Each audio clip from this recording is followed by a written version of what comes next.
Hey everyone, and welcome to... Spoiled it! Hey everyone, and welcome to episode 57 of the Video Games Ahoy Podcast. Yay! 57, man. Every single time I've moved my whole thing around, so now I look at the wrong screen. But anyway, I am Jonathan Radford, and today I'm joined by Zach Hamilton. Hello. And multi-award-winning Stratton Studios CEO, is that correct? Josh Loveridge. Yeah. How you doing, guys? It is. How's it going, man? How's things? I'm keeping great. I'm doing amazing. You know, loving life and loving what I do. You know, that's good. Great. That's awesome. No, it's a real pleasure to have you on. Honestly, Zach's brilliantly put it. It's nice to have someone who knows what they're talking about. So we're really, really excited to talk to you. We'll talk to you about like games and stuff. You're also the CEO. Correct me if I'm wrong. Of Loveridge Digital as well, which is another really cool thing. He was telling us about like 5 minutes before we started, and me and Zach were just like, wow. This sounds pretty cool. So hopefully we'll have a great show for the next hour and a little bit. We won't do the news today. Like I said, we'll probably chat for about the next half an hour, 40 minutes, and then we'll do a little fun quiz at the end. But should we talk about the podcast just to kick off? Should we do it? Yeah, let's do it, man. Yeah, so if you are watching us for the very first time, we are Video Games Ahoy. And if you don't know us, I should say, if you have seen us, I should say, then welcome back. How's it going? I've really enjoyed doing these live. It's added something quite nice. I don't know what it is, but it's just been really nice doing them live. It feels weird that we used to not do them live. Yeah. We waited until it was like the 50th episode, and then we're like, should we do them live? Yeah, let's do them live. We're just supposed to do a one-off, and then we just kind of got carried away. Yeah, it's been nice really to have nice. more participants for the quiz. Yeah, man, as you honestly. know, it's my favourite part of the show. It's the only reason why you come. Basically, It's like, friends, quiz, whatever. I want to win. But anyway, we put these episodes out on Thursday night. Like I said, if you're watching it live, then great. But if you listen to us after or watching us after, then we put these out on Thursday on Twitch, and then we check them online on YouTube and Spotify and all those places on Friday morning. So keep an eye out and come along for the live stuff. It's really fun when we get to chat to people in chat on Twitch. It's been really fun. It's been a really, really good experience. Like I said, we're on YouTube as well, which is I think normal. Everyone's on YouTube. I think literally everyone is on YouTube. I mean, even if you My don't mum's have on YouTube. There we are. Exactly. What does your mum do on YouTube? You know what? I don't want to talk about it. Okay, fair enough. We'll stop right there. We're also on Patreon as well, and we have a Discord. We'll talk about the Patreon at the end, but if you want to join our Discord, there's a link in the description, so check that out. And otherwise, let's just get into it. Let's just start chatting. Johnny. You know what? I kind of was going to just pass this over to Josh. I was going to be like, Josh, just tell us about yourself. Tell everyone about yourself. What is it you do essentially? Yeah, so it's an interesting. I suppose I'm an interesting being. That's the way I describe it. Because I have obviously, just to set precedent. So I'm 22. Now I'm 22 currently. I've been in the space for about 7 or 8 years now. I've been kind of on this crazy journey of not only entrepreneurship, but kind of, building all these brands that I'm involved with, and, just kind of, just everything kind of falling into place, and, kind of loving what I do, really. And, so really I'll backtrack a little bit. Yeah. Back where it all started. So me growing up, as a young lad, I was obsessed with games. I was one of them lads who played games I was a hardcore gamer. I'd be playing 12 hours a day. I was that lad who would, grind out every achievement in every game. I would get everything there was to get, and I would do it in, then I'd see how fast I can do it. I was committed, right? Yeah. Now, a lot of people always said to me, and it was an interesting one, they always said, listen, that's, useless. That's never going to get you anywhere. It's never going to do anything. It's not actually, it's not useful. It's not useful spending all your time doing this. But I knew, and I did know that it was training. it was training. It really was. Like, so essentially, all these years I was doing this, and I done that up till I was about probably 15 or so, 14, 15-ish. And then I decided, and then obviously I'd been working for a few years. I've been working since I was around 12 or so. So I was doing that, and, you know, after a few years of working in the kind of the real world and realizing what actual work is like, I was like, okay, right, we've got a little bit of a problem here. You know, I don't, my whole thing was that I have to love what I do. Yeah. I really do. I have to be obsessed with it. If I'm not obsessed with it, I won't do it. Because I just don't think, I think life's too short. Yeah. You know, and if I'm not enjoying what I'm doing every day, well, then I don't want to be involved in it. And that's, you know, and obviously that's not meaning like, you know, passing away from hard work or anything. I love hard work. It's just that the vision for me has to be there. So I was, you know, kind of thinking, okay, what am I going to do with life? You know, because I was like, listen, I've been, you know, getting every achievement in every game for the last, you know, I've been always maxing these games out. Life is a game, so I'm going to max this out. How can I do that? And so I was thinking about, okay, what different career paths did I want? And I did not want anything other than games. I knew straight away. I was like, right, listen, game dev is it. I don't know anything about game dev at this time. I don't know what it entails, but I'm going to do it. You know, whatever it is, I'm going to do it. So essentially then I during that time I was around, you know, I was going midway through secondary school essentially. I ended up leaving secondary school, finishing my education. I actually finished it at home, finished my secondary school at home, done all the exams myself. And I was like, okay, right, that's all done. Then I went on to college to study game design and game development. And as soon as that happened, I fell in love. I really did. Yeah. Like, it just became, since that day, since the first day I went into game, like the whole kind of ecosystem of learning about game design, I think I've been working, you know, 18-hour days ever since towards this goal. I've been pushing for this, and I just realized that I love this so much. I loved everything about the space. I love the challenges. I love the nuances. I love the creativity of being able to create something that hasn't been done before and change people's lives with it. Because I know that games can have an impact on people's lives, sometimes more than other mediums can. And, you know, to be able to do that for someone else is quite a powerful thing. So I was, during kind of my education, everyone else was kind of on a different wavelength. I was just pulling ahead, learning, teaching myself game design, how it works, you know, the trials and tribulations. And then about a year into college, I'd been pushing out games on, you know, kind of mobile, so Google Play, you know, just learning the craft, learning the mistakes, you know, overcoming the challenges, seeing what the players are like to deal with, you know, kind of all the challenges that are involved with game development. And while I was doing that, during that period, I quickly realized that, okay, money's going to be an issue. Money is realistically going to be a problem if I'm going to do this, because realistically, you know, revenue from these games isn't great right now. It's terrible. Like, I couldn't live off this. So I then quickly realized, I was like, okay, right. How am I going to solve this problem? What is the answer? And I was like, well, cash flow. Cash flow is key to a game studio. You need to have cash coming in every week. So then I said, okay, what else do I love? And during this time for my games, you know, I was creating these, you know, I was doing motion graphics, visual effects, kind of for the games. And I quickly realized then that I loved that too. And that was another passion of mine. And that I was extremely good at it. I was very good at it. And so I then said, okay, right, businesses need this type of stuff, you know. I already know how to make websites. I know how to do all this. Let's start an agency. And then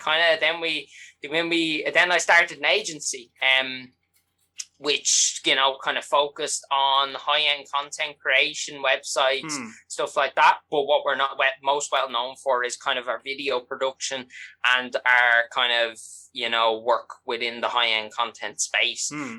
So I quickly realized that was great.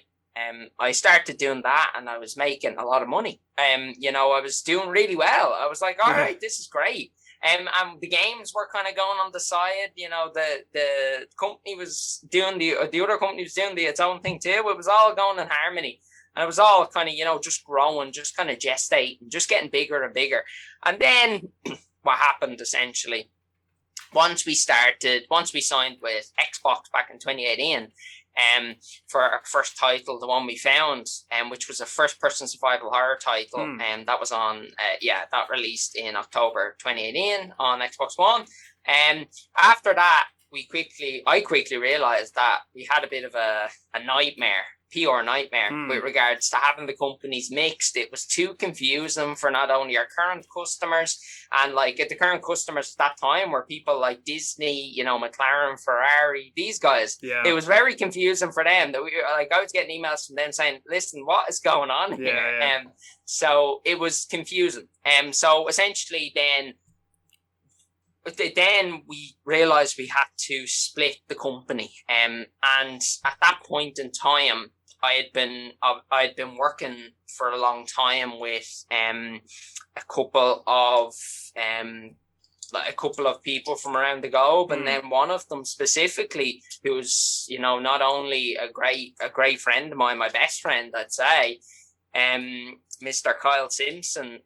He at the time he lives in Australia, and at the time he was selling his own agency that he'd been running for 5-6 years, and that had built up to, you know, 30 plus employees. He actually was selling that at the time, and he was essentially, you know, finished up with all that side of things. And because we've been friends for so long and we've been working together for so long, we kind of said, well, okay, let's open an agency together in Australia too. So we opened the wing of Loveridge Digital, which was the new company in Australia, and we opened up a European division also.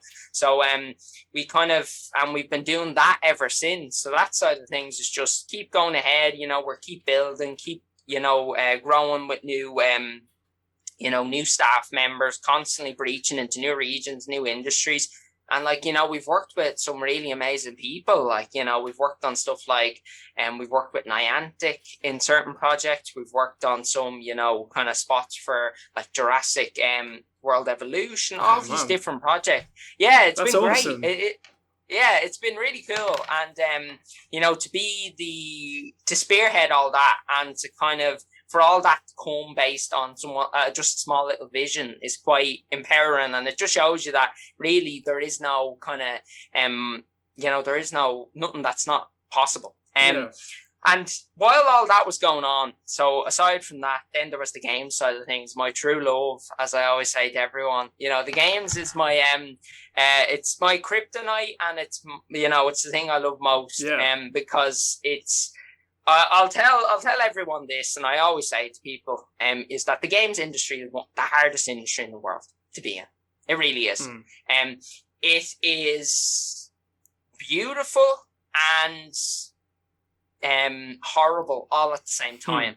And what I mean by that is it's so difficult to do anything really in. It's a challenge. Everything's a challenge. Like, it's all an uphill battle in the game space, but it's an uphill battle that is worthwhile. And that once you get to the top of that hill, it's just so rewarding.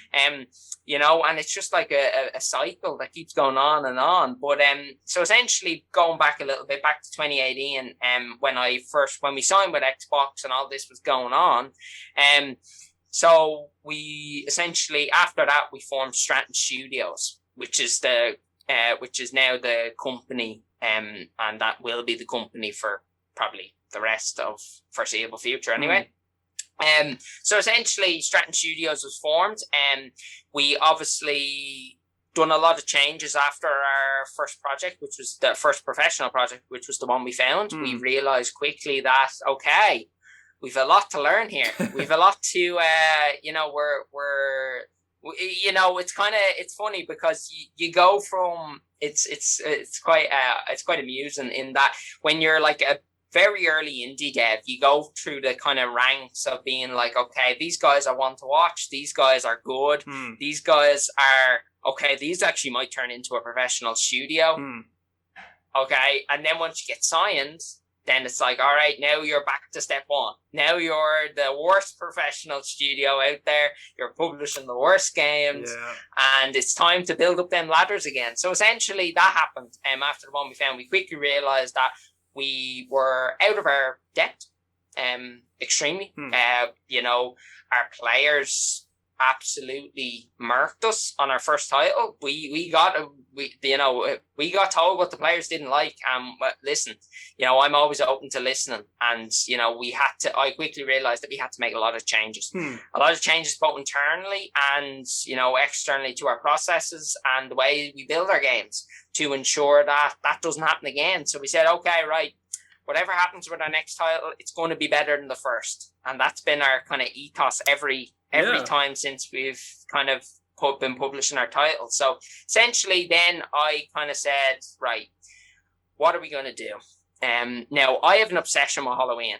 It's probably an unhealthy obsession, but it is an obsession. I love Halloween. I love everything about Halloween. So, we decided at that point after the first game, okay, we're going to publish Halloween games forever. That's our thing. That's our niche. That's pretty much it. I'm committing to that now, and that's what we're going to do. So we essentially then decided, okay, right, maybe the horror genre isn't the right thing for us right now.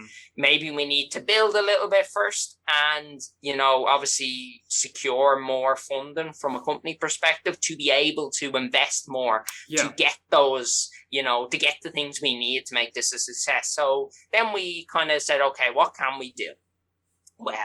Well, at that time, I was kind of, I had a bit of an obsession myself with collectathons. I've always had an obsession with collectathons, and I was like, right, okay, I want to take a smash at this. Now, I think I can come up with something good. So then we kind of, I came up with Castle Costume. And during this time, essentially, now Castle Costume was a third-person semi-open world action adventure game, essentially where the player takes on the role of this young boy on Halloween night, where essentially he is kind of locked in this cycle of Halloween because this evil kid called Angry Aaron was essentially trying to take away all the candy and destroy Halloween. And the reason he was doing that was because someone stole his sock on Halloween night. So it was quite funny. It was an amusing game, but essentially, we came up with this concept and we said, okay, right, this is what we're going to do. We developed our prototypes, and then we were like, okay, who are we going to publish with? We were still with Microsoft at that time. Obviously, we then switched to Sony PlayStation. What was that? There was some. But to be honest with you, and I'm very vocal about this, and it's probably to my detriment, but I've always found Sony to be very, very good. Always treated us very well. Always open to our ideas, and that's the way I'll put it. In that, there was particular reasons why we didn't go with Microsoft related to the genre of game we were pushing. It was more that essentially we don't kind of conform into line and do the title kind of the way they kind of their vision. It's not going to happen. So and that's not the way I want to make games. I want to make them to the artistic vision that we have, obviously listening to other people and taking that into account, but not being kind of gun to the head type thing. So I felt that relationship wasn't the best at that time, which is it's improved greatly since. I think probably it was more just after our first title, they just wanted to maybe help us a little bit more, and maybe kind of guide us a little bit more to ensure that what happened with the first didn't happen with the second. So essentially, anyway, we switched over to Sony and Nintendo actually. Now the Nintendo version actually never went ahead. We got our prototype built. It was actually, I actually loved it on Switch. But anyway, it was so we went ahead with the Sony version. Sony are always great to work with. They're an amazing company, amazing guys. The stuff that they've done for us as a studio is amazing. Yeah.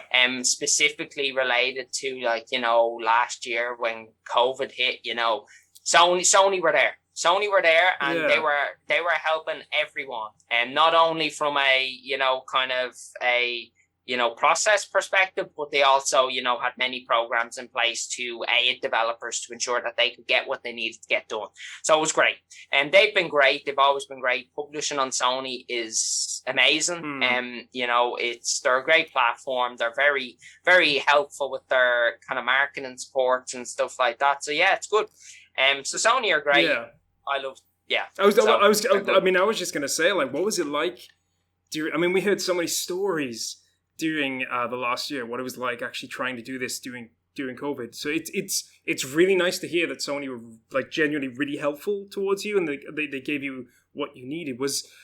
I guess is there like that? I guess what I was going to ask really is, can you elaborate any more on like what COVID was like? Was it a huge change in the way you were doing things? I guess. Or was it like interesting? Because we do kind of assume, for a lot of jobs, of course, you can't go out of the office. Like, but Johnny and I have a theatre background, so theatre stuff obviously wasn't really happening. Never happening. But for you, you would have been.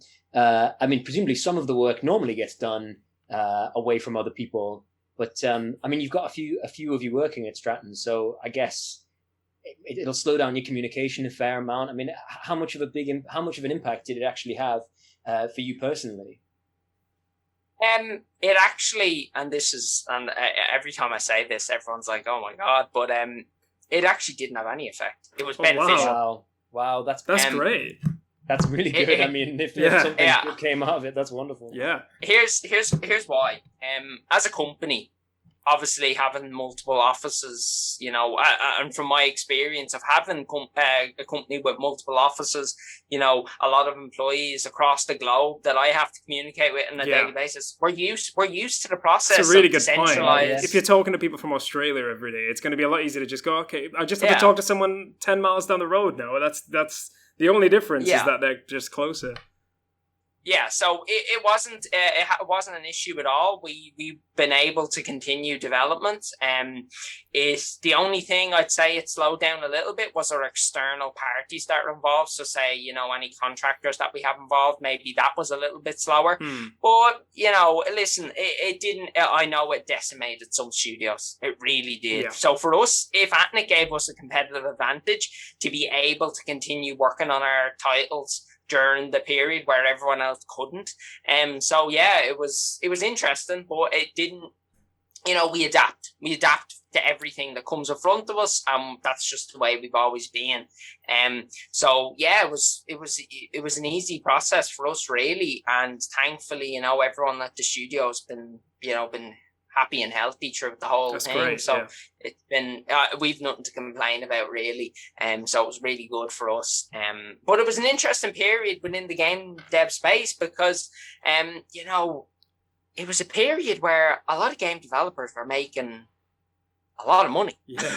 and what I mean by that is that, like, I can tell you now, and I'm open to telling anyone this, is that sales went up 300% during the pandemic period. Yeah. Like across the board, and I know on some titles they went up 800%. Well, Animal Crossing is the best example, really. Like, 30 million titles in 9 months? And it would have sold like crazy anyway, but that definitely was helped by the situation. Yeah, and like I know from like speaking, because I do a lot of, from myself personally, I believe in constant growing as a person and education. I think it's important. So what I do is I do a lot of contract work in the AAA space. So I'll kind of go in and do consultancy basis kind of stuff on bigger AAA projects just to get used to the process that them guys are using and to maybe help them with challenges that potentially they don't know how to overcome that I potentially have experienced before. And from that and from seeing how some of the communication flows are going, like, I know some of the, big AAA studios, they were absolutely loving the lockdown because there's the way they were looking at it. We don't have as much bills with employees. Our sales are up. Yeah. It's. I think a lot of companies in and out of gaming are going to see it that way. Over the next few years, you're going to see few people in offices, and as you say, fewer costs associated. Do you mind me asking? You were saying that you were working on stuff during the lockdown. Is there anything you can tell us about that's not yet come to light, or is anything you're excited about putting out? So we're working on so about 6-7 months ago, in last October we published our title Costume Kingdom, which was a kind of turn-based action adventure game in kind of similar vein to Pokemon. That's what people compare it to anyway, where essentially, it's this world full of these creatures called Hollowmon who are around on Halloween night, and it's about the character's journey, kind of interacting with these characters. But essentially we were working on our sequel from that. Now, the sequel from that we started working on, and the story got written. I wrote the story, and it was essentially and it hasn't been announced yet or anything, but we're working on it. We shared some screenshots on social media, but essentially it's a horror kind of turn-based kind of monster collecting game. You're very much appealing to Zach right now. I can see Zach. Horror, monsters. Yeah, Johnny knows what I like. I'm all about Pokemon, and I'm all about the Resident Evil stuff. This is sounding like my kind of game. Yeah, so it's so that's based. It's kind of based loosely on Irish mythology, and it's kind of it's a kind of a very trippy kind of game. It's an interesting one. The story is very interesting, and it's got a massive kind of plot to it that really goes into the deeps of someone's psychology and potentially what's going on in this strange town. So we started that project, and we got about 9 months into development, and then I realized, I was like, oh no. We had a meeting at the company, and I was looking at where everything was at, and I was just like, guys, we aren't going to finish this in a year. We just aren't. I'm sorry. This I'm not putting this out unless it's the way I want it to be. And this game's going to take probably 4 or 5 years to make, maybe longer. This is a game that we are going to be extremely proud of. Everything's custom in it. We've custom everything, new character. It's really starting to look good. But essentially, we started that, and I realized, no, it's not going to happen. So we can't not publish a game for that long. We're too young as a studio to do that. Yeah. So then I said, okay, right, adapt and overcome. So then I said, okay, right, let's make a new game. We'll keep working on that on the side. We'll delegate a smaller team. We'll keep it ticking over. We will finish it. It'll be a while, probably mid-cycle PlayStation 5, I would say. But it will be created, and it will be awesome. So we're going to do that. That's perfect. And that's keep going in the background. Really happy with how it's progressing. And then we formulated our new project, the one that we're kind of really pushing hard on at the moment. Now, this project is a 2D kind of monochromatic side-scroller based in a world of giants. And essentially what the story of the game is, loosely, is essentially you wake up as this creature within this world, and you don't know who you are, you don't know what you're doing here, and you don't know why you're being chased. Now, what's chasing them? Who knows? And why? And that's the kind of the hook of the story. Essentially, from a gameplay perspective, it's been compared to games like Limbo. Limbo mixed with kind of like a kind of Mario kind of esque, kind of platforming. Or some people have said Celeste. So it's quite interesting, and it's an interesting one because we're taking an approach that hasn't really been done before, in that we are focusing specifically on transformations within the game. So there's a lot of transformations that this character can maybe take on to overcome challenges within the game. So it's a really exciting little title. Lengthwise, it's only going to be about 2 hours long, 2.5 hours long. It's probably it's going to be a good play on, say, Halloween-ish period, maybe even around the Christmas period. We haven't specifically decided when we're going to launch it this year, because we had we're looking at, it's an interesting one, because when you're publishing a game, you obviously have to evaluate when to publish correctly, because here's the thing, and this happened with our last title. The week we were launching our last game, we had games like, Red Dead Redemption 2. We had games like big, massive Crash Bandicoot. And it just decimates the reach that we can get. So we have to be smart about that. So it's going to come out this year, definitely. I'm really excited about it. We've finished. We'll actually be doing an alpha soon, and I'll actually send you guys over access to the alpha so you can give it a go. I'd love to have a go. That sounds awesome. Yeah, sounds great. Yeah. So it's going to be a nice little title.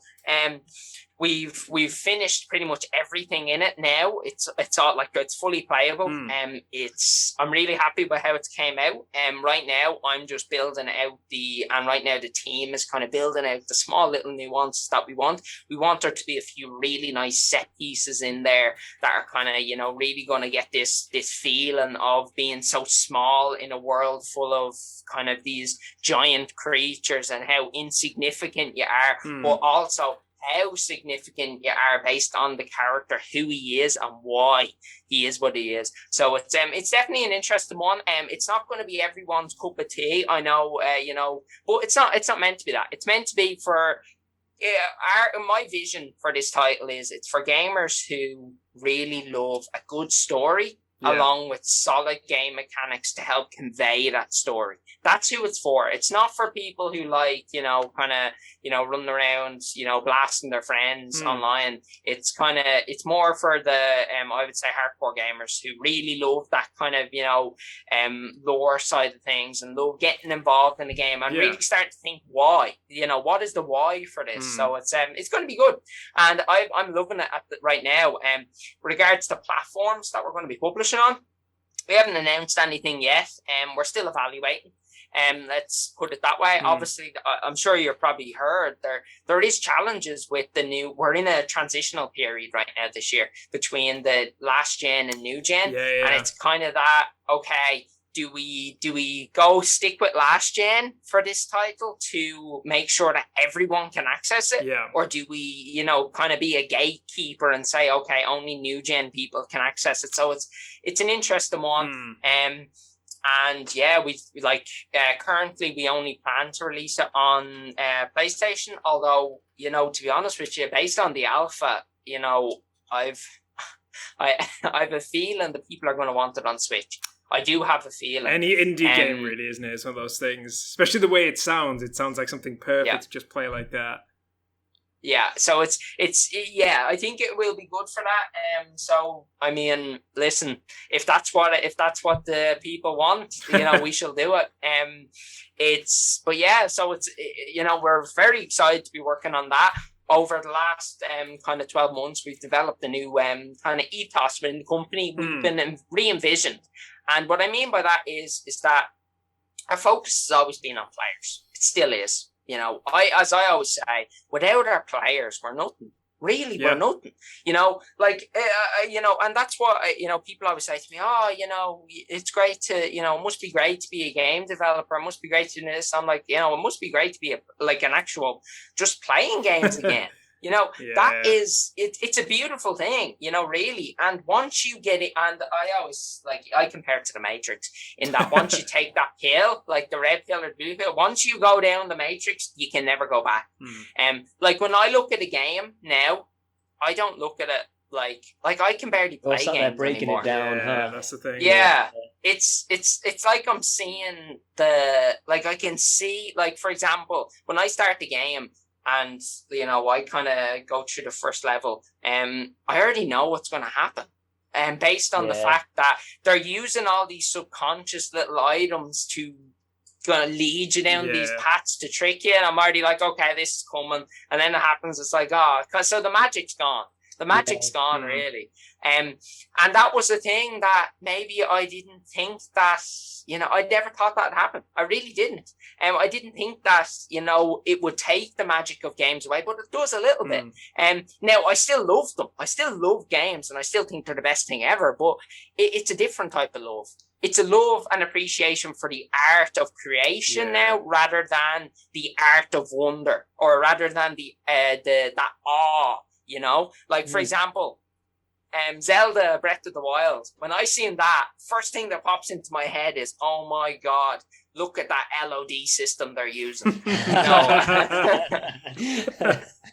And it's just like, or like, I'm like, look at how many instances of grass they have in that frame. Oh my God, how is that processing that?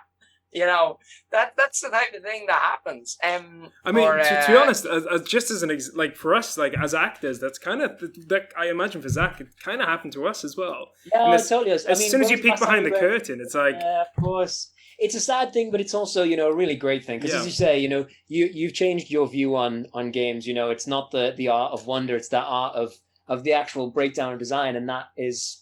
Yeah, that's that. It's a completely different thing, but it is also really, really cool, and especially to go, as you say, from that point of playing games and getting every achievement, to go from there to then be saying, right, what do I want to make as a game? What do we see as our vision? That's really cool in of itself. It's a different thing, but it's still. ACP is here in the chat. It's just saying hey to ACP. How you doing, ACP? How you doing, Chicken Pie? Yeah, miss you. So, Josh, I hope you don't mind. We'll just wrap up a little bit there with the chat. It's been absolutely fascinating talking to him. Like, honestly, we're gonna have to pester you some more. Honestly, it's been an absolute pleasure talking to you. Is there anything else you want to add just before we move on to games we've been playing? Because I'm sure we'll chat about games and stuff like that. Yeah, I would just say more on the development side of things. For anyone that is maybe interested in getting it in, and this is not just related to games, this is related to life, business in general. Yeah. If you have a vision, if you have a goal that you want to achieve, and maybe it seems so far off now that you can't get it, chase it. Go for it. Really go for it. It's often the time, and just always have the vision in your mind and the idea that it will happen. It's not that can it happen, it will happen. If you put enough effort in and you work hard enough, if you would have told me 7 years ago that at 22, I'd be managing director of a couple of companies, I'd have done all this, I would have laughed at you and said, right, and unicorns will fly too. But it can happen. It really can. And it can happen for anyone. It's not a situation of circumstance. It is a situation of hard work and dedication to a craft. And that is what really, and it comes back to anything in life. With that process, if you want to achieve it, you can. And remember also that never feel like you're alone in your journey to success, because everyone is on that journey. And ever if you're feeling like, listen, this isn't for me. Like I felt that before where I'm like, listen, I may have got this far, but I don't know if I can go further. And you're not alone, and that maybe just, reach out to people within the space. That's what I do. Like, anyone, anytime that wants to reach out to me, they can. And even if they're starting game dev and they're like, listen, Josh, I do not know where to start or what to do. Can you please just give me a pointer? Just send me a message. We have and I have always done this, and I think it's very important. When I started in game design and game development, everyone told me I would fail multiple times over. They told me I was ludicrous to start this journey, because over here in Ireland we only have about 5 professional studios really, and they're all venture capitalist funded. We're one of the only ones who actually started from the ground up. And everyone told me it was impossible, but it wasn't. So since the start, I've always been, open to helping other developers and enabling them to achieve success. So, if you're starting out and you need a little bit of help and you're just saying, listen, I'd just like some pointers, hit me up, join our Discord, do whatever you need to do. Get in touch. I'm not that hard to get in touch with. Just drop our Twitter a message or whatever. Yeah. Just say you want to talk to Josh, and I'll talk to you. What we'll do as well, we'll check your Twitter and all the information in the information pages on YouTube and everywhere else as well. Like honestly, you've inspired ACP. I would say you've absolutely inspired us all. Johnny, yeah. I thought we were doing a video game show. Like, I didn't what is this inspirational talking? I'm really cool. I'm hyped. Really cool to hear you I'm talk pumped. about. Yeah. I'm pumped now. Yeah. I want to go and succeed. But awesome, Josh. Honestly, thank you so much. Listen, you're going to stay with us. You're not going anywhere. We're going to talk about games we've been playing. Zach, did you want to start off with anything you've been playing? Shit, yeah, I forgot because I've been away from the show for ages, so I've been playing loads of stuff. I can't remember what I spoke about. I talked about Pokemon last week, right? Can I just stop you on the ACP TED Talk from Josh? I think that's the title. The title of the podcast. Totally. 100%. Yeah. Well, sorry, Zach. What were you saying?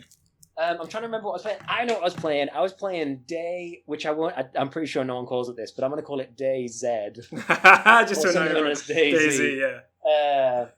Yeah, I got into that for a little while because I couldn't play games for a little bit. I had a lot of stuff going on.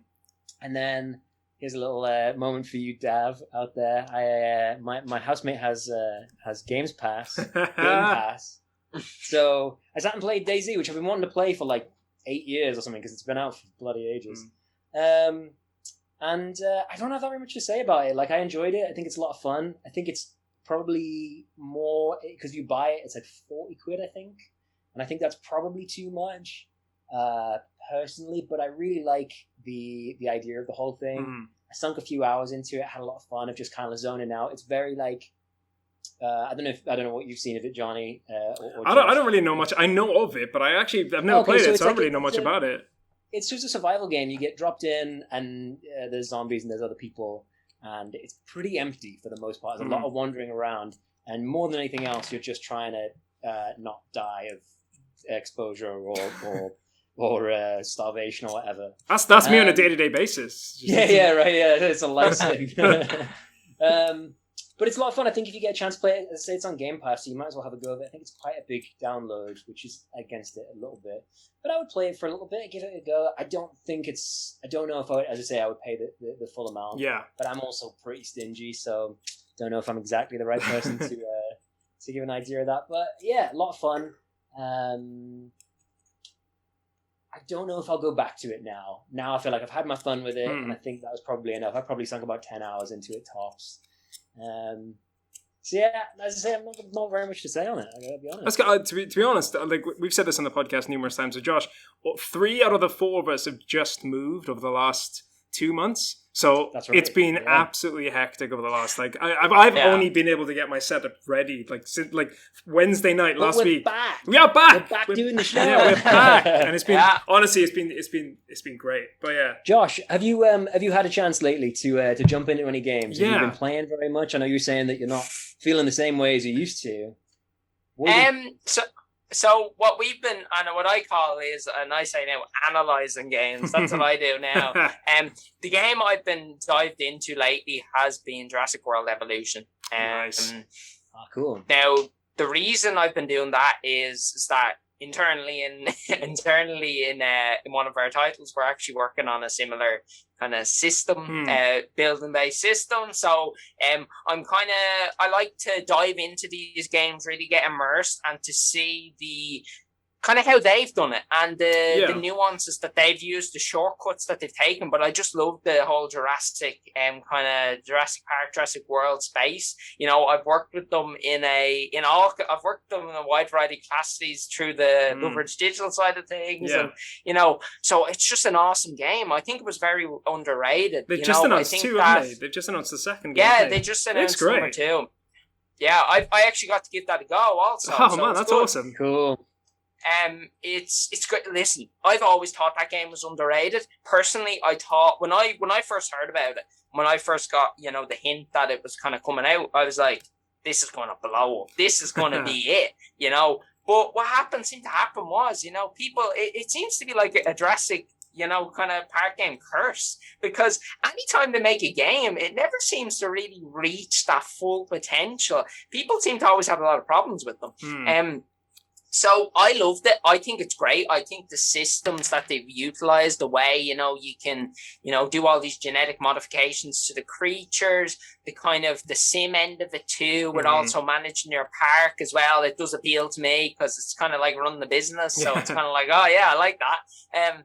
Seeing the way the kind of profit margins work, the way you can adjust the different kind of shops within it to increase your profit margin based on the consumers that are there. It's quite smart the way they've done it, and they've done it in a very accessible way. And I think that's very important. Like, they've essentially done a business sim without making it like run the business. It's like fun. Yeah. So it's very interesting. And I love the creative end of it too, the way that you can create all these little nuanced parks.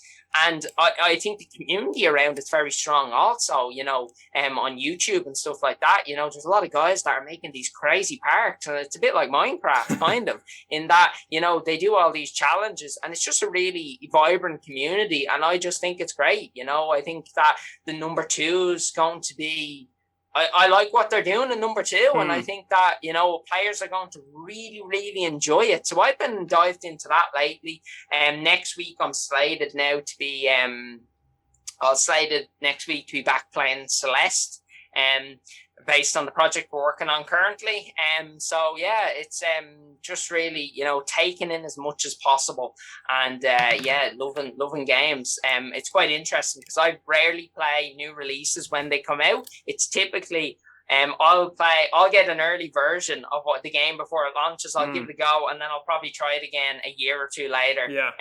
I love all the old games because I think that's where the real gems are. Because with the gaming industry, it actually goes in a 15-year cyclical cycle. So 15 years ago, the games that are popular, the type of games, are actually starting to come back up now. So it's kind of, I'll be playing a lot of them, kind of anticipating the market moves. But yeah, so that's what I've been playing. What about yourself? First of all, that actually sound. I've been really meaning to play that because I saw the second game was announced like last week. It was at E3, I think it was. Jeff Keighley announced it, and it looks great. It looks exactly the type of game that I would enjoy. Because I used to love like those parks and theme park and Theme Hospital was I loved Theme Hospital as a kid. Like stuff like that like really seems up my street, so I might actually try and check that out. The game I've been playing is a game that Zach loves, Final Fantasy VII, the remake. I don't hate it. No. So obviously I bought it last year, and I got a free upgrade to the PS5, and then they released Intermission, I think it was, which is the one where you play as Yuffie, which is a character from the original game.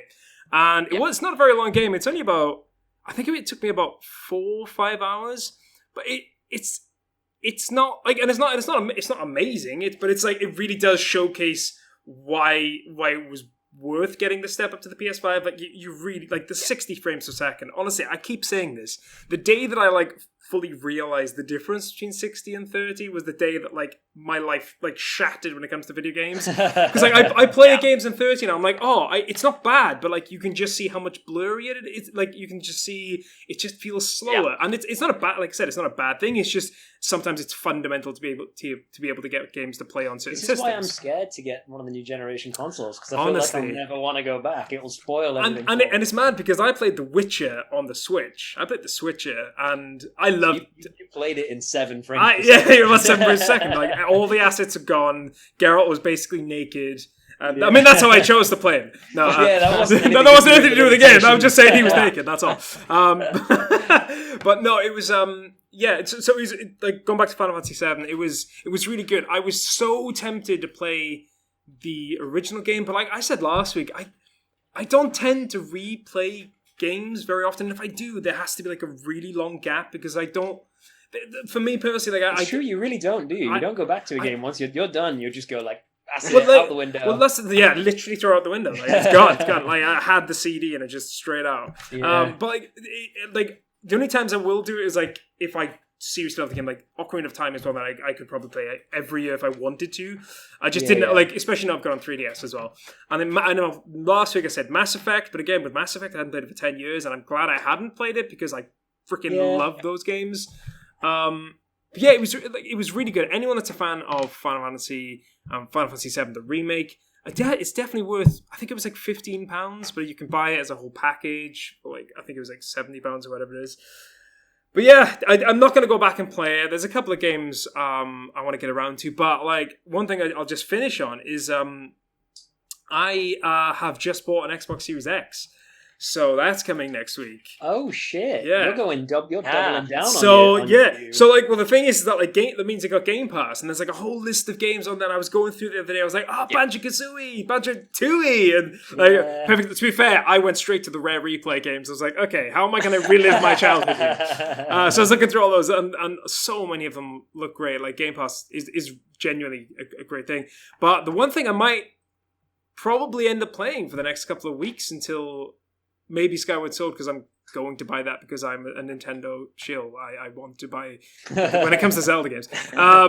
Is a Fable 1, 2, and 3. Wow, yeah, you know, yeah. And how many times can VJ drop Game Pass into their podcast? And the really funny thing is, Davgape isn't even here. He's not even here. We're doing it for him. But yeah, I loved Fable. Like my friend Carl, who watches the podcast, listens to the podcast, he introduced me to Fable. He was like, get an Xbox, get Fable, like way back in like 2002, whenever it came out. And I was hooked. And I know it never lived up to what was the studio called? Is it Lionhead? It was Lionhead. Lionhead, yeah, it was Lionhead. Yeah, Lionhead. And Peter Molyneux, right? Was it? Yeah, that's right. Yeah. And like he would say all these like ridiculous things, like you'll be able to do all of these, you'll be able to create things, and like it never lived up to it. But it was still great games, and it was still funny and silly. So I think that's probably what I'm going to end up doing. At least the first one, because I know they remastered the first one. Maybe the second one as well. I'm not so bothered about the third one because the third one was okay, but second one's great. But I feel like they all have their own strengths. I like them all for like 2 and 3.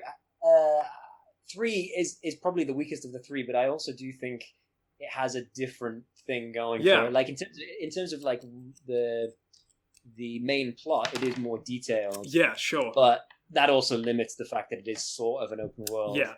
But otherwise, I've not really been playing much else. I just started playing Minish Cap. So I'm going to try and complete that before my Xbox arrives. I'm going to try and have that. You've never played Minish Cap. Cap. Don't.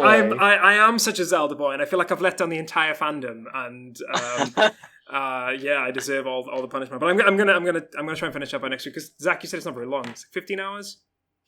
If that, I think it might be like 12. Maybe. Well. That's it. No more games from me, which means it's time for it's the quiz. It's the reason why anyone comes on to the podcast, especially Zach Hamilton, who during the week doesn't talk to me, ignores my messages. As soon as I mention the quiz, he's like, "Oh, what time's the podcast, John? What time's the podcast?" Straight on there. Right. So, yesterday was the 25th anniversary of the Nintendo 64, and it doesn't take me much to do a podcast or even a quiz about the Nintendo. But this is going to be a quiz about Nintendo 64. Here we go. So I'm like I said last week, play along if you'd like. I just won't be able to pay attention because I struggled the last time. There was like 6 different people shouting messages at me. I was like, I don't know. So what I'll say is I'm going to believe you. I trust any of you. I trust. Right. So we got Zach and we got Josh. Great. All right, here we go. This is the Nintendo 64 quiz. Play along in the chat if you'd like to. And here we go. Okay, so which of the following games was a launch title for the N64 alongside Mario 64? Okay, was it Pilot Wings? Was it Wave Race? Or was it Mortal Kombat? I actually think I know this because I seem to remember my brother having 2 games when he had his N64 come. One of which was Mario, and the other was one of these 2. There was a third game that was released in Japan, but I just figured this is going to be the one that this is the one released worldwide. So yeah, which of these following games is a launch title for the N64? Pilot Wings, Wave Race, or Mortal Kombat? Gents, have you explained to Josh how we do this? Oh, Josh, yes. Just type it in your name. So just type your answer in your name, and then when I say press enter, you press enter. So it's cool. When you're ready, are you gents ready? I have an answer. Great. 3, 2, 1, press enter. You both went with Pilot Wings, and you're both right.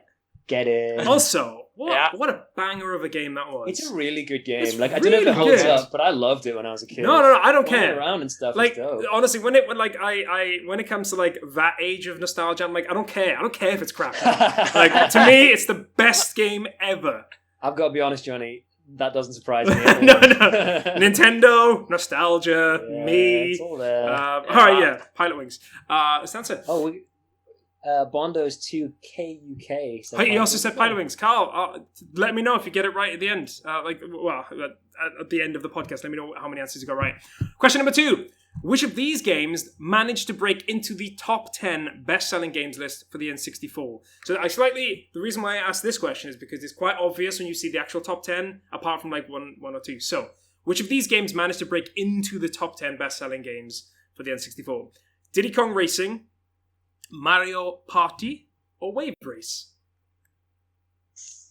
Ooh. Diddy Kong really Racing, tricky. Mario Party, or Wave Race. I had all 3 games, and again, absolute bangers. The N64 in general. Absolute, all like Nintendo 64, absolute banger of a console. But again, that's probably, I'm dripping with nostalgia right now. Like just so much Those are all nostalgia. good games, though. I mean, like I would play all Great. those. Yeah. Do you gents have answers? I have an answer. Okay, 3, 2, Have 1. a go anyway. Press enter. You both went with Diddy Kong Racing, and you're both right. Because it's the best Yeah. one. I also wondered if maybe Mario Party didn't like take off until like a few games in, maybe. And the thing with Mario Party as well is they brought 3 out on the N64. So like I imagine if they just left it for the entire run on the N64, it might have. Yeah, but they put 3 out and they all sold around 2.5 million. But in order, it was Diddy Kong Racing 4.8 million. I think it was like 8 as well. It's pretty good. Wave Race 2.9 and Mario Party 2.7, which is. Yeah, I really, really hope Still they bring not back. bad. Yeah, I really want them to bring back Wave Race.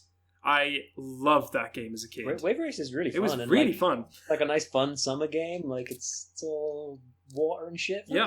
Can Okay. you imagine that with like modern day graphics? I know, So, man. Shut up. How was Mario Party not in the top 10? It's amazing. ACP, it is amazing, but they released so many of them. That's probably why.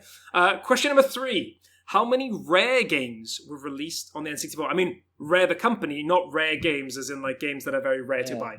I mean, some of them probably will be, but just how many Rare games the company released on the N64? 9, 10, or 11? Whoa, that's way more than I thought. I was like counting like 1, 2, 3, 4, Zach's like 5. I was like literally No, came to 5. it can't be and I was like, 5. roughly 5. No. I'll read out the list as well, but if whichever one of you gets closer to the number. So it was 9, 10, or 9, 11. 10, or 11. 9, 10, or 11. I really don't know. Do you gents have an answer? Seconds. I'm just thinking here. I'm just thinking in my head, like, because I know that Rare were like they were involved in a lot of things. Oh, so, some of these answers are absolute Yeah. bullshit. In all fairness, like when I read them out, you'll be like, ugh. Whatever. Yeah. What But did you say it was? Did you say 11 was an option? 9, 10, or 11. Yeah. Okay, right. Okay. I'm just gonna wing it. Here we go. 3, 2, 1. Press enter. Both of you went 11, and both of you are right. It's 11. Do you want me to read them out? That was a guess. Come on, let's. Yeah, go on. Okay, I'll read them out. That was a complete guess. Killer Instinct Gold, 96. Blast Corps, also a banging game, 97. I mean, I'm just going to say all of them are banging games apart from the ones I didn't play. They're obviously trash because I didn't play them. GoldenEye 007, 97. They released in 1 year GoldenEye and Diddy Kong Racing. Dang. That's mad. GoldenEye 007, 97. Yeah. Diddy Kong Racing, 97. Banjo-Kazooie, 98. Jet Force Gemini, 99. Donkey Kong 64, 99. They were churning games out every single year. This is ridiculous. Perfect Dark 2000, amazing game. Mickey Speedway USA 2000.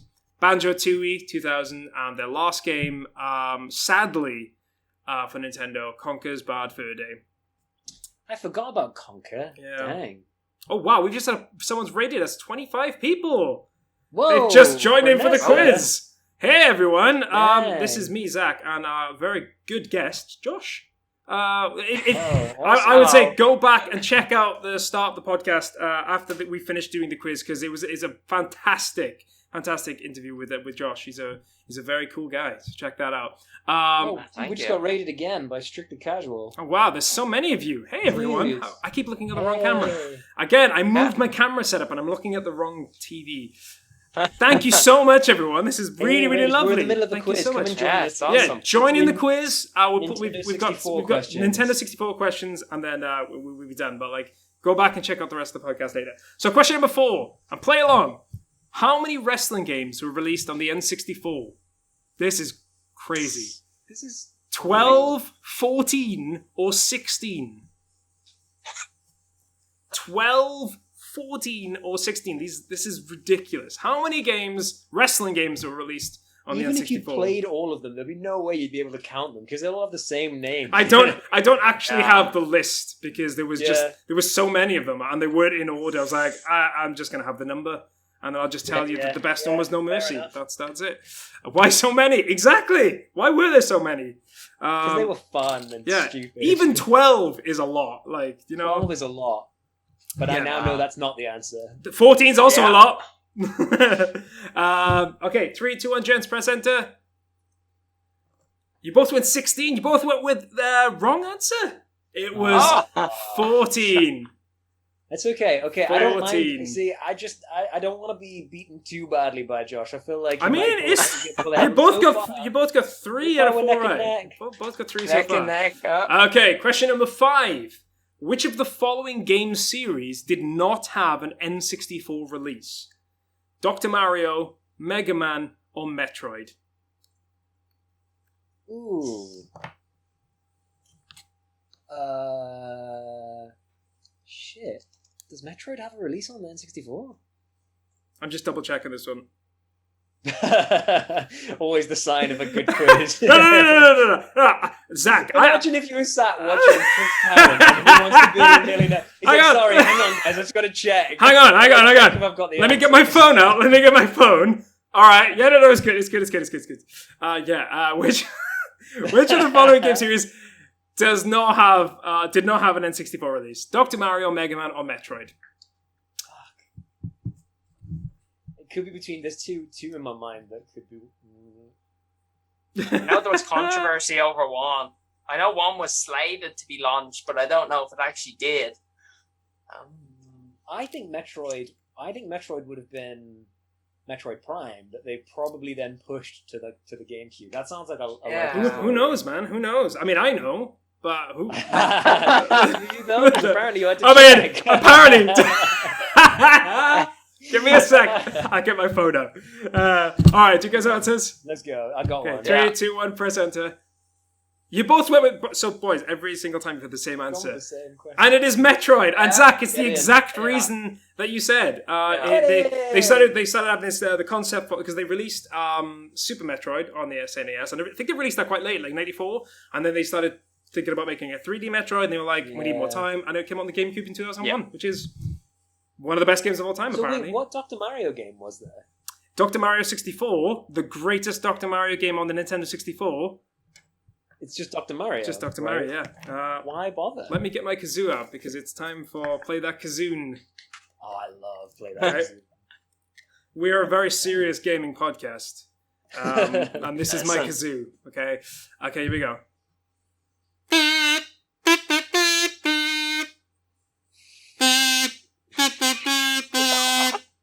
Perfect. Beautiful.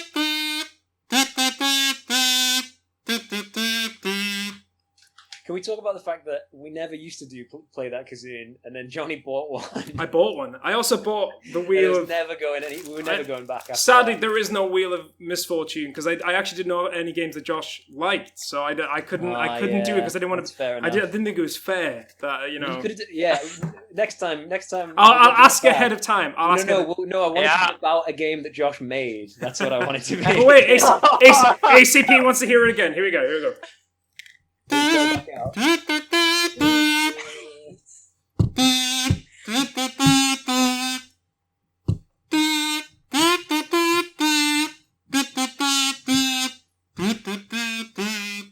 Okay, well, so many people come to True thing watch of beauty. and listen to the show to see Mike Azoon and Zach's chest and beard. Yeah. You don't want to see my chest. Oh, no. All right, do you guys have answers? I think I might have the name wrong, but... Okay. I know what game it is. Thank you, Vanessa. Really, really appreciate it. I really, really appreciate it. You enjoy your dinner. You've been an absolute star. Thank you so very much. Have a good evening. So, See you soon. what was the question again? So just play like a Zoom. Just name. It's on. So you know it's from the Nintendo 64. Just even if you name the series. Yes. I'll take this. I'll take that. Do you gents have answers? I'm ready. Okay, here we go. A wild guess. 3, 2, 1. Press enter. Zach, what are we going with? Yoshi's Island 64. Josh? Is that what it's called? I went with Mario just because white answer. It was a good shot, but it is Yoshi's Island on the Nintendo 64. Is it called Yoshi's Island 64? I think it's Yoshi's Island.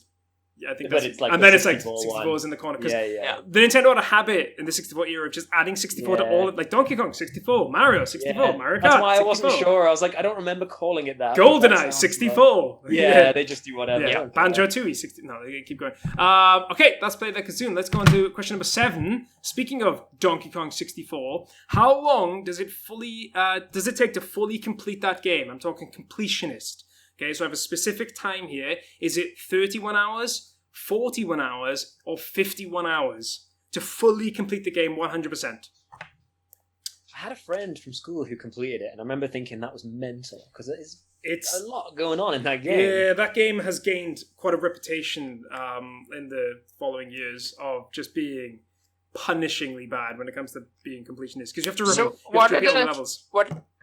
What are the options again? 31 hours, 41 hours, or 51 hours. I feel like you're gonna know this because you're a collectathon guy, right? Did you play this growing up? This specific game was like It's been before your time, you I know. guess. Yeah, a tiny bit before my time. I have played it, and I know a few guys that speedrun it. Now I think that's going to slightly throw me off because their times are quite low. But I'm gonna go conservative. Okay. Good feeling. Okay, you guys ready? I'm ready. 3, 2, 1. Press enter. Zach, what did you go with? I went 51. Josh, what did you go with? I went with 31. Oh well, it's 4-all because Josh is right. It's 31 hours. Dang. And this kind of gives you an idea of how punishing it is because just to complete the game takes 29 hours. Like you have to do just to play the game 29, and because you have to do everything with all of the different Donkey Kongs, the Kong family or whatever. It's mad. It's absolutely mad. I would like to play that again, but I think I would drive myself crazy. Question number 8. Name that badly described game. Okay, so I'm going to describe a game badly, and you're going to try and guess what game it is. And I guess this is helped by the fact that you know it's on the Nintendo 64. That at least gives you some help. That does help. I'm rubbish at these. Many Mario fans love this game, but I returned my copy. Rosie told me this was punishingly hard and that I'm a dick, but I'm standing by it. She's not wrong. Say it Many again, Mario fans love this game, but I returned my copy. There's no game called Super Mario Returns, but I really want to put that down. Well, I think when you find the answer, I think when the answer is revealed, I think you two might shout at me. That'll take a while, I guess. Many Mario fans love this game, but I returned my copy. I should just say, I didn't return my copy. I loved this game, but it doesn't work otherwise. I really don't know what to do. Oh, no. I think this is so much. ACP is just like, what are you talking about, Johnny? I honestly think there's going to be like the biggest groan once I reveal this answer, and I think I might be banned from my own channel after this. Yeah, it sounds like it to me. I have no idea, man. I'm just going to say it. Shall I give you a hint? Go on. Let's have a hint. So it is a Mario game. Okay, so it is a Mario game. Okay. I can't even think of any Mario games apart from 64 and like Mario Kart. Yeah, I'm trying to think. Was there an N64 game that had a return incentive? like you had to go back to the shop to get some. I vaguely remember. That is the kind of thing you would do, to be fair, Johnny. I honestly think that I've pained you both. Have you outdone yourself on this one? I think I might have made it too hard, but I'm still pleased with myself. Fine. You know what? I'm going to go with a wild guess. Okay. No way. So you know it's a Mario game. Give me an answer. Okay. Sure. Do you guys have answers? I have some. Okay. 3, 2, 1. Press enter. Zach, what did you go with? Mario Kart. Josh, what did you go with? Mario Kart. Okay, so if I told you that in tennis... Oh, shut up, Johnny. Mario Tennis. Many Mario fans love this game, but I returned my copy. Like tennis. Damn it. That's actually really clever. Thank you. I don't thank you, boys. That's made my life. Oh, I'm so upset with you, but that is pretty good. Many Mario fans love this game, but I returned my copy. Yeah, well ACP done. Is furious. I do apologize. Next week, I will be replaced by Josh. I won't be back. You won't see me again. Question number 9. Which of the following is not an official N64 color for the console itself? Okay. So one of these colors was not put out on the N64. And which one? Was it gold, jungle green, or fire pink? Like the console color. The console color. Nintendo released consoles in different color variations. So is it gold, jungle green, or fire pink? ACP said putting dad jokes to shame. I will take that. That's pretty. I'm not a dad, but like I kind of am. Like, I feel like you might. I think you might be throwing us a curveball here. I think there's one of those answers that is a trick. A little trick for us. Gold, jungle green. So I'm looking for specific titles. So I will. You might be. So okay. So gold, jungle green, or fire pink. Fire pink. Yeah. You're talking about the console, not the cartridge. No, the console itself. Yeah, the console. Itself. Yeah, the console. The actual unit. Yeah. Do you guys have answers? I think you're tricking me. I do. I'm gonna go with it. 3, 2, 1. Press enter. You both went with fire pink, and it's the right answer. It is the right answer. Fire pink. I thought gold might have been like a trick because obviously you have like the gold cartridges of Zelda games. The GoldenEye released the gold controller. Yeah. And they released gold consoles as well, but I just don't, they were just very rare. I think it was 18 different color variations, which is really impressive. And I kind of wish that they do that again. Like they're doing it with the Switch Lite at the moment, but just give me some fancy colors. I just want fancy colors. Not that I'm going to buy it again, unless it's a Switch Pro. Josh is going to give us the inside scoop on the Switch Pro next week.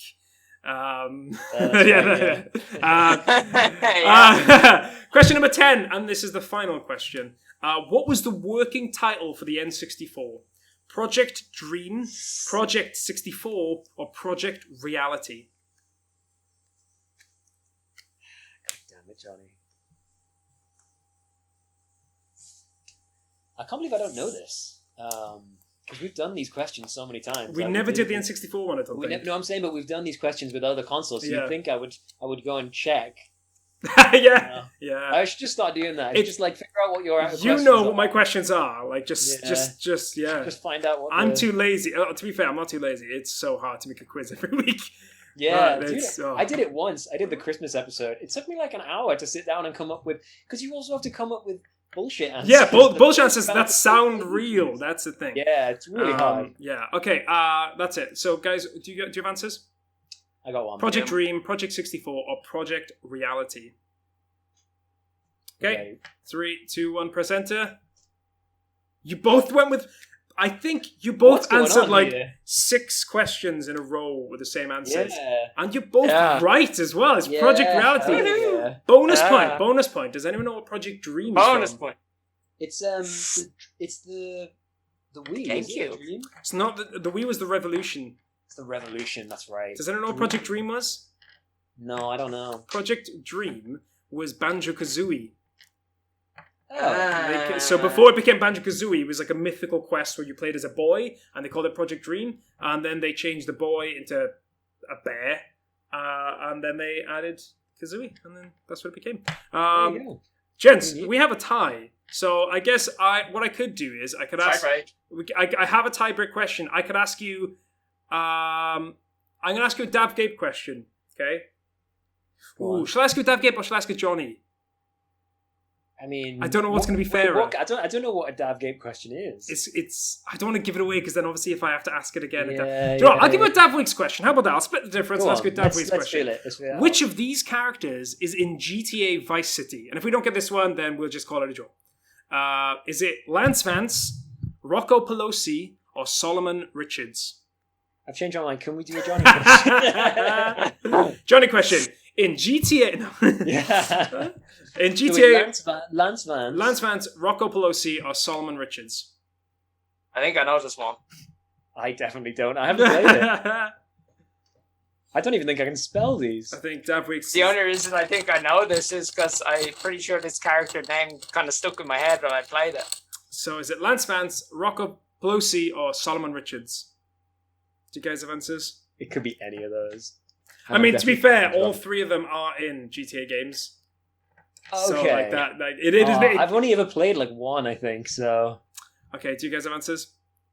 Yeah, I'm ready. Okay, Yep. press enter. 3, 2, 1, go. Zach, what did you go with? Rocco Pelosi. Josh, what is the answer?